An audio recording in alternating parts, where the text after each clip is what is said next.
really, really appreciate your time in doing this one. Am I getting you from Jacksonville today? Yes. Yeah. I am in lovely Jacksonville, freezing cold Jacksonville. Believe it or not. It's not freezing cold cold like here in New York per se, so I'm sure you're not missing that element of things. But yeah, no, my wife said it's definitely colder on Long Island. So yeah, no, it's a little warmer here, but it's still chilly. Very cold on Long Island indeed. I can hear the wind right now. Yeah.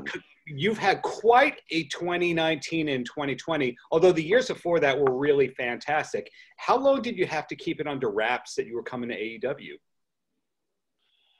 Well, that's a good question. You know, believe it or not super long. You know, when I first came into AEW, it was really just for a one-off. You know, they had contacted me about doing. That's when AEW Dark first started. Like I don't know, maybe it was the first episode. I can't recall. Maybe second or third. It was early on, but it was in Philadelphia, so they figured maybe they'll get the nostalgia ECW reaction from the live audience. This is obviously pre-pandemic. So then after that, I loved working for them. That one day I saw a lot of old friends I haven't seen in a lot of years. I knew all the EVPs on a personal level already. I knew Cody for a long time, more than the other guys, but I knew the Young Bucks from my time in TNA. Mm-hmm. And Kenny I had on my podcast, a couple of years back. So I kind of knew all the guys, and Tony Khan and I never met, but we clicked right away on that show in Philadelphia. And then they brought me back for a couple more shows to do commentary. And then I ended up doing it was just about a year ago. It was the January 1st show here in Jacksonville of 2020, January 1st. It was New Year's Day or New Year's Eve, whatever it was. And I did commentary on Dynamite with JR and Excalibur. And then literally the next day, Tony Khan and I sat down. We went to I can't remember the bowl. It was Georgia versus Florida, I think, it was the Gator Bowl, probably. Jacksonville here. And we worked out a multi-year contract, Tony Khan and I. And so long-winded form to answer your question, I probably had to keep it under wraps maybe about a week and a half, 2 weeks, and then the word was out there. So, well, if I can compliment you, some people don't like taking compliments. Are you okay with one? I love compliments. Okay. I'm compliment Jones over whatever here. You want to do. Whatever you want to do. So I love AEW Dark, and one of the things I love about it is your commentary. It's almost like a drinking game at this point, because we get the discussion about Long Island, number one. Number two, does Taz like the theme song? Number three, does Taz like the gimmick? And number four, is it gimmick infringement? So, and don't forget the burial of New Jersey whenever Janela and Sonny Kiss would ring. Yes. My wife is from Jersey, and we live on Long Island. And, of course, every time it comes up about the pumping gas and all that, we love that over here. And it seems to me like it's an entirely organic thing that nobody was ever saying, hey, Taz, don't talk about X, Y, and Z. Am I correct about that? You are correct, and that's the beauty of with some elements of AEW. Tony Khan, he wants your creativity as a talent. You don't have full reign to just go into business for yourself with everything, no matter if you're a wrestler or a manager or a referee or a commentator.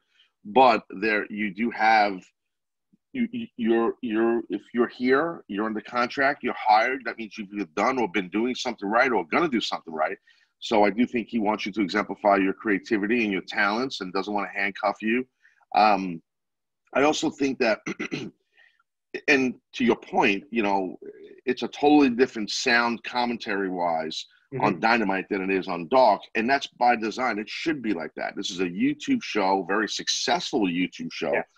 Where I don't look at the views on a regular basis, but I know we're getting like hundreds of thousands of views within a week's time per week. So, and you're getting a plethora of matches for free. I mean, we're doing sometimes, as you know, I don't know, sometimes 15 matches, 16 matches. You're sitting there watching matches on YouTube for 2 hours, sometimes 3 hours. It's awesome for wrestling fans. So we have a good time. we're also shooting it late at night. So, you know, where it's kind of more of a laid back feel, and we might be a little punchy at that point, but because we had a long day and night, but it's all part of the entertainment, and it's the beauty of being blessed to be in this company. You know, it's just it's the greatest place I've ever worked. I've been in the industry 33 years as a wrestler and as an announcer, you know, and as a trainer, and no matter everywhere, including ECW. I mean, it's the greatest place I've ever worked in my whole career. I mean, ever. So I to go on the air, on commentary, be able to have fun, get the talent over, not just have fun. Because if you listen closely to Excalibur and myself, we are getting people over. Mm-hmm. That's our job. But we're also trying to be as entertaining as possible. And it's kind of like this, man. It would be like you and your buddy sitting in your den watching wrestling. That's kind of what we're trying to bring.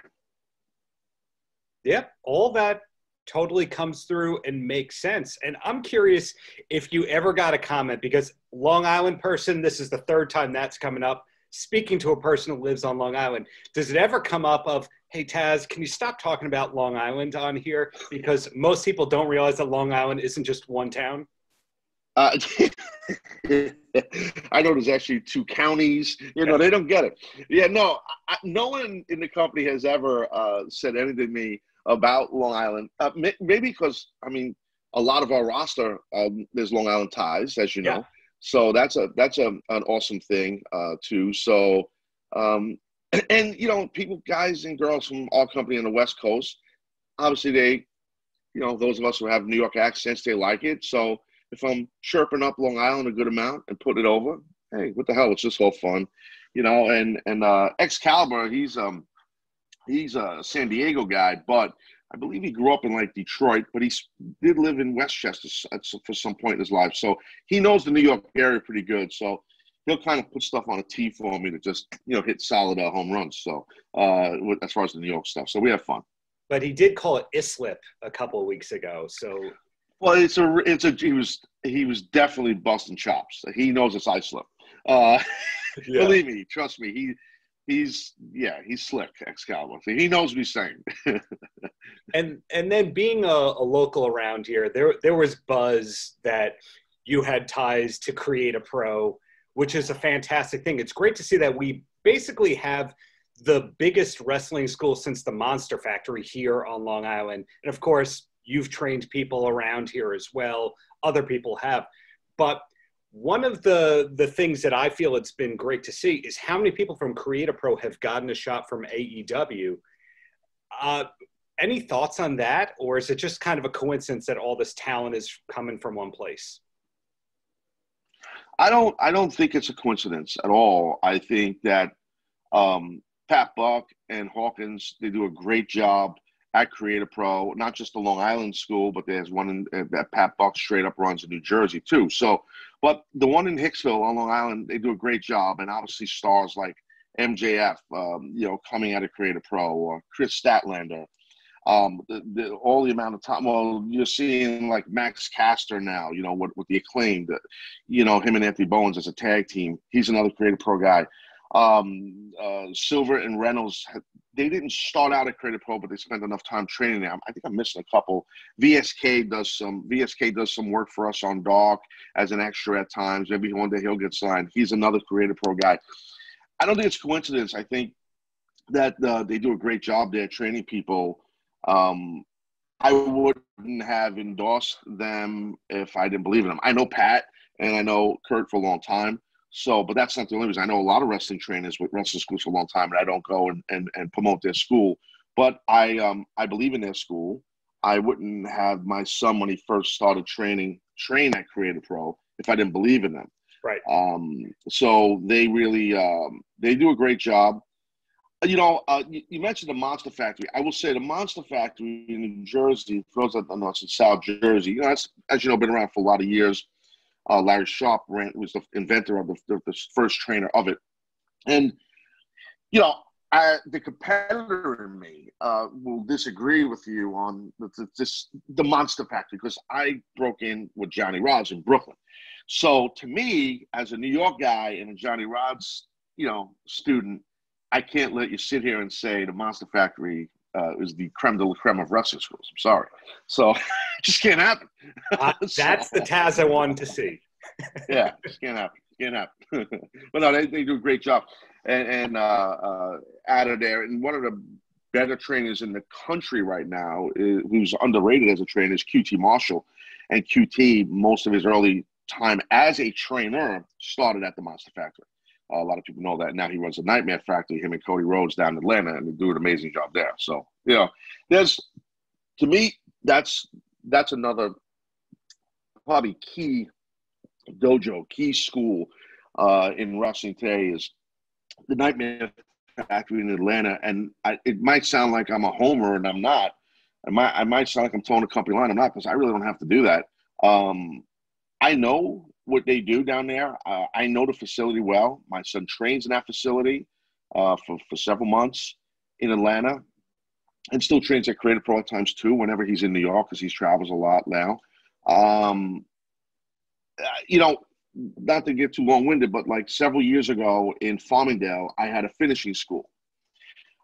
This was during my years in TNA, and in that finishing school, I was trying to take guys and girls that had like at least 5 years experience just to polish them up.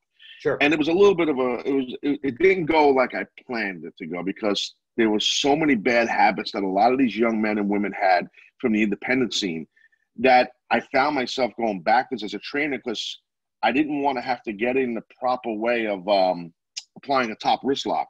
I would figure if you had 5 years experience, you should know how to do that perfectly. Mm-hmm. I wanted to teach the proper selling, where to sell or be intense and blah, blah, blah. And teaching and reteaching basics to them slowed me down because of bad habits. Okay. And I feel like at the Nightmare Factory, they have different levels of students there, which is smart. They also have what I had in Farmingdale, where I had a facility that I was in. I had a full weight room. I had a strength and conditioning coach. I had a nutritionist. They have all that stuff at the Nightmare Factory. It's in a facility where NFL players and Major League Baseball players train, big-time D1 college athletes train. So, you know, it's a legitimate, phenomenal factory, Nightmare Factory. It really is. And I have not been there yet. I know enough about it from talking, you know, with a lot of the guys in AEW that train there, including my son. So I'm a big believer in what they do, as I am in Creative Pro with Pat and Kurt. And then shifting gears a little bit, Team Taz is a fantastic group. One of the things I love about it is there's no forcing of everybody to be the same. Everybody's their own person and all that. Did you know when you signed with AEW that you were also going to be a manager beyond being a commentator? Another excellent question. So here's the deal. It's a yes and no answer, and I'll get into it a little bit with you. This is pretty interesting. When I okay. The truth be told, so when I did negotiate with Tony Khan and at the Gateable, like I said, in Jacksonville here, the issue is, not that it was an issue, there really wasn't a full need for a color commentator. He felt like I could be on Dark and then maybe manage, maybe not. We could see. He asked me if I was like, yeah, I'm down to manage. That's cool. Just got to be the right guy or girl or whatever. Mm-hmm. But my first love is commentary, and he knew that, and that's basically what my contract says, to be frank. But we had an opening in there, a creative conversation opening, that if something pops up to manage, then you'll manage while you're commentating, and that's kind of yes. So to answer your question, yes, it was discussed, and obviously it's happening now. So I didn't expect it to be with a stable like this with several people. Mm-hmm. I didn't expect it to be as hot as it is right now, but yeah, it's been going great. And you know, the thing with Team Taz is, you know, I try to bring out amongst these men a different vibe than everybody else does, where we are hell-bent, angry, rage-filled, pissed off, and want to beat the living dog shit out of everybody. Right. And that's basically the mindset.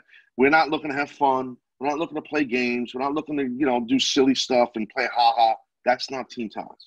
This FTW thing is kind of, I always say it's a lifestyle, because that's kind of the gimmick of it. You know, it's a it's definitely an anger to it and a pissed off and mean mugging and all these adjectives. And, that's what it is. It's not fun time, playing. Sorry if you hear that playing. I'm right near like this naval base or something. So it's pretty heavy. Yeah. Well, I have had the pleasure of interviewing Ricky Starks a few times. Amazing upside potential in that guy. But I'm curious to see, or actually curious to hear if you agree with this amazingness. Powerhouse Will Hobbs. He does something I've never seen anyone do, which is a smile to a frown in a second flat. Have you looked at that on camera yet? His smirk into the... Yeah, it's we've seen guys over the years in wrestling, as you know, do it. He does it really well. And I just think that's who Will is. Like, I don't think Hobbs is trying to act like that. I think that's just who he is. And you have to let men and women in this industry, you have to let them be them. And you hope them is something that can click and get over, And I do think with Hobbs, to your point, doing that little smile smirk into like an angry face, that's him. It's not like him playing a role or trying to, play mean wrestler. That's just the way he is. Sure. Do you have time for 3 quick questions? I know that you're in time. Yeah, no, go for it. Yeah.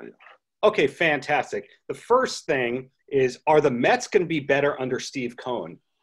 Yes, I really believe they are. I'm a big Met fan. I do think they're going to. Yes, Met fans have just been so happy about this with Cohen. I do. I just think, success starts at the top. That motivation for athletes and coaches starts at the top. And I think with someone like Cohen, I do think it's a major, major plus for sure. Okay, next. I'm happy about it. As a Met fan, I'm very happy about it. Yeah. Ditto. Absolutely. Couldn't be any worse than the Wilpont. So we shall see. No, thank God. Yeah. Next question. I've listened to so many episodes of your podcast in the past, listened to you talk, do interviews, but I've never been able to figure this out. Who is Taz's favorite band, and is it Van Halen? No, it's not Van Halen. Love Van Halen. I would say, I have a couple of favorite bands. Oh, that sounds weird. My number one band would probably be Limp Bizkit. I'm a big Limp Bizkit fan for a long time. Led Zeppelin. Growing up, I love Led Zeppelin. I still love Led Zeppelin. But Limp Bizkit, especially, like, they were hot when I was in my prime. So it brings me back to a lot of times of in the gym training or traveling when I was wrestling and listening to their music. So I would say if I had been put up against a wall with a knife to my throat, I'd say it's Limp Bizkit. This is not the third question, but have you and Sonny Kiss ever spoken about being Limp Bizkit fans? Sonny Kiss a Limp Bizkit fan? His favorite band is Limp Bizkit. Sonny Kiss. Sonny Kiss, yes. I didn't know. I will talk to Sonny about that. I didn't know that. No, I was not aware of that. That's awesome. I love Sonny. Sonny's great. But I didn't know that. But now I just learned something. That's pretty cool. I don't picture Sonny being a Limp Bizkit fan, but that's cool. To me, that's funny.